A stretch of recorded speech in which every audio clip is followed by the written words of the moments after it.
Today I'm going to be talking about the case of Pazuzu.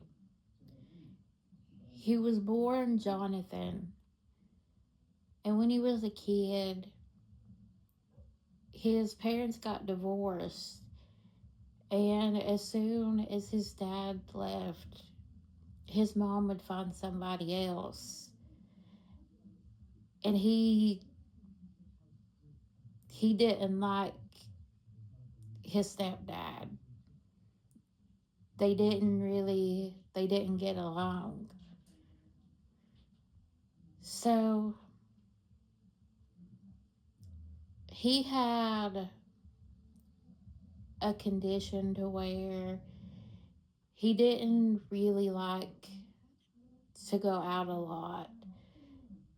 He had agoraphobia, and so he a lot of times after he would get home from school, he would just go in his bedroom.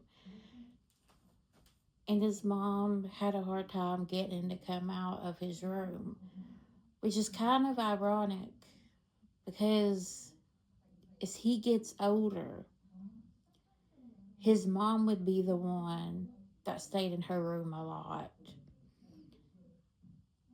At school, he was really bullied, and when he got older, like around the age of 12, he stopped showering. Like every documentary I have seen talks about how bad he stunk.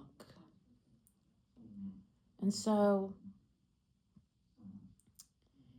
his mom didn't really know what to do with him. And at one point, when he was 8 years old, he had hit his mom, and it got so bad that she had to put him in a mental hospital.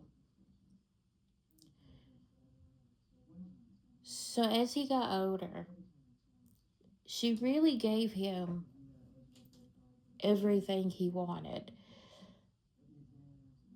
Like, he was in his 20s, and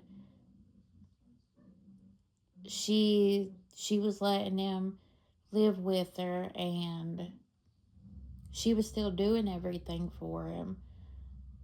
He had a job at one point, but the thing is he had a hard time keeping a job. So at some point, he starts making friends. They constantly are coming in and out of the house. And the house starts being known as the party house. And keep in mind, his mom is still living there.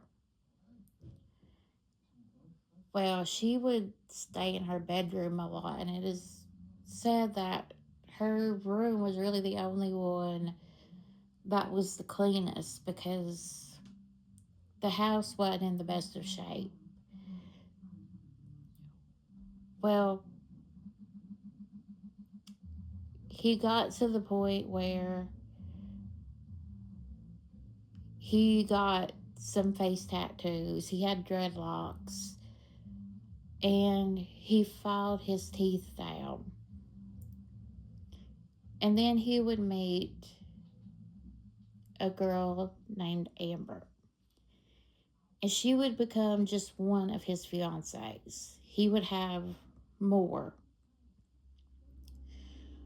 Well,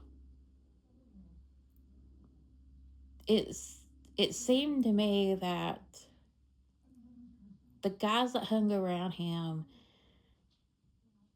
really, for whatever reason, looked up to him and like listened to whatever he told them to do.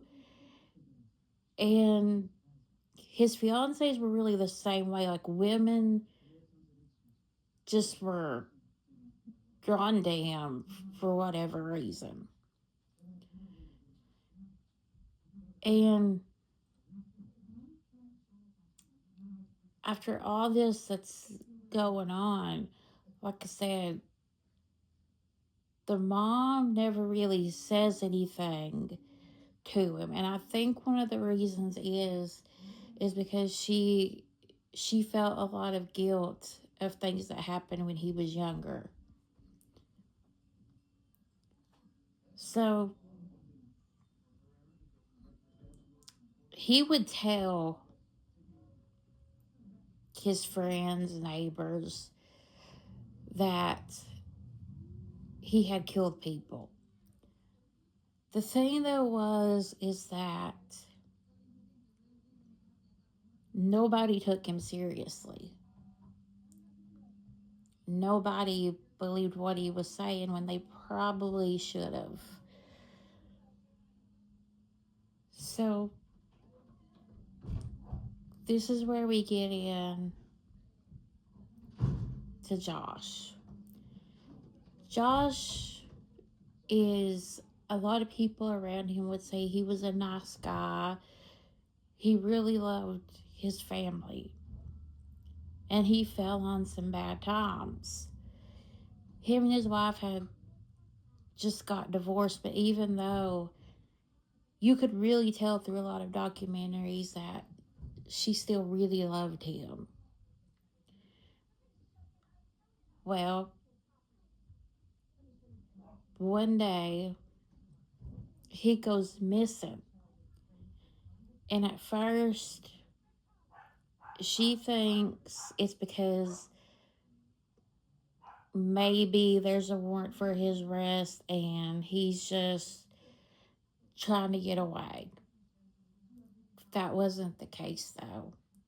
And in the next video, I'll talk more about what happened to him.